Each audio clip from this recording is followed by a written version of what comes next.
The Nyayo House torture chambers in Nairobi, Kenya, stands a grim reminder of the brutal repression that occurred during the Moi regime, particularly in the 1980s.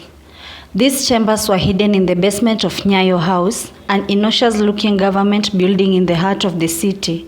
Within these walls, countless victims, many of whom were political dissidents, activists, and intellectuals, were subjected to unimaginable suffering.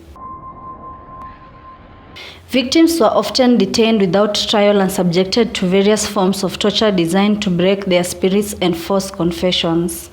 Common methods included severe beatings, electrocution, waterboarding, and being held in waterlogged cells. Some victims recalled being stripped naked and left in cold cells for days, while others were burned with cigarettes or had their fingers crushed. Beyond the physical pain, the psychological trauma was intense. Many victims were isolated for days, disoriented by the constant lack of light or excessive bright lights, and deprived of sleep. The psychological torture was aimed at installing fear, confusion, and helplessness. Some detainees were subjected to mock executions or told that their families had disowned them. You were blindfolded again and taken back to that cell.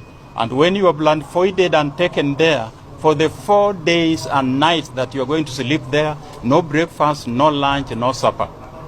At the end of it, you leave when you cannot even see. Survivors of the Nyayo House torture chambers have shared harrowing accounts of their experiences. Some describe being arrested for merely expressing political dissent or being associated with people considered enemies of the state. Many were held without trial for months or even years.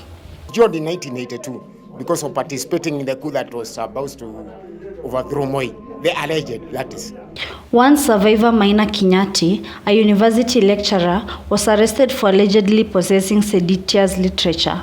He recalls being tortured for days on end, with interrogators demanding that to confess to crimes he did not commit. After his release, Kinyatti was left physically scared and emotionally traumatized, like many others who passed through the chambers. For the days that I stayed in Nyayo torture chambers, when I was arrested from the offices where I was working, where I had served only for 3 months while I was still under probation, they came and picked me from there, took me to Kileleshwa, stayed there till 6:30 in the evening, from where I was removed, put in a Land Rover, blindfolded, made to lie on my back, where I was driven for time on end, round and round for hours. Finally, I ended up where I was put in a cell. And in that cell, on the first day, it was a cell which had no air, no breathing, nothing. It forced me to go on my tummy to try and grasp a bit of air from under the door. Then I slept there until the following day when I was removed, put in a lift, blindfolded again, taken to the last floor of the building, where I appeared before a panel of 9 people who started throwing questions for me to tell them why I was taken there. Said, I don't know. But then it was until they removed me from there, put me in a Land Rover again, I was driven to my house, Nuru Estate. While we were still on the way, they told me to stand, sit up, and tell them where I was exactly. I said, then show us the direction to your house.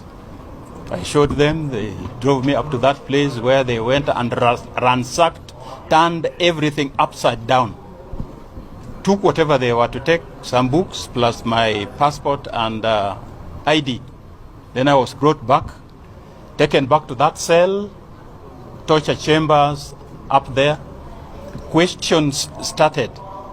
But anyway, the sessions of torture, when days came that we could not agree and I was ordered to take my chair at a certain corner, remove my jacket, put there, shirt put there, trouser, innerwear, put there, then come into the center, start doing press-ups. I did it without knowing that it was me who was supposed to be counting as I do the press-ups. About 10 times, and then I was told, stop it. start counting. I counted until when I reached the 50th, I was completely breathless. I couldn't breathe. As I lay down with on my tummy, I was told to lie prostrate on a cruciform posture with my hands spread on the floor, put my legs at 45 degrees up and maintain there.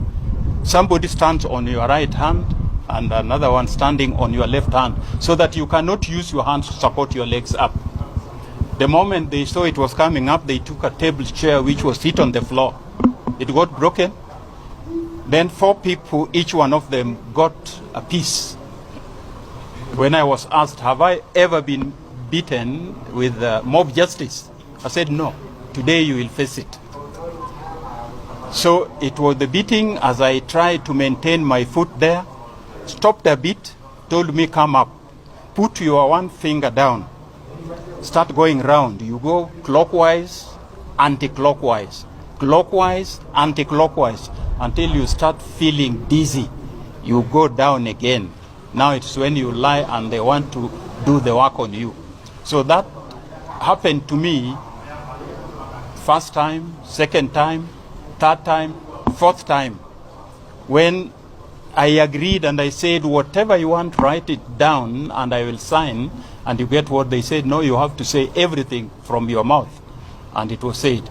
The most humiliating part of it was that after I'd been beaten and I'd put in water, when I was removed in the morning and told to sit down, naked as I was born,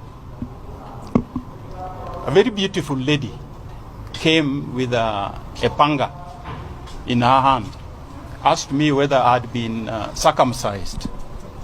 And big person like you have not been, sit properly, I want to circumcise you today with this. Say, use that in chopping off my head. So she just came with high heels, stepped on my manhood. Yes, sit properly. Very humiliating. The Nyayo House torture chambers remain a symbol of the dark days of the Moi dictatorship. Although the chambers were eventually closed, the scars they left on Kenya's political and social fabric persist. Wow. President Dano Moi is dead, but I will never forgive him at all. Not even a single day. Because we really asked him to apologize to the nation. Even through the Truth and Justice TJRC, to apologize. In fact, what he said this was not an apology. People say that he apologized. No, he didn't. The victims' testimonies are a powerful reminder of the importance of human rights and the need for justice and accountability in governance. Despite the horrors, many of those who survived have used their experiences to advocate for democracy and human rights in Kenya. Their stories serve as a warning of the dangers of unchecked power and the vital importance of upholding the rule of law. For Reina Media, I'm Vivian Nakwaka.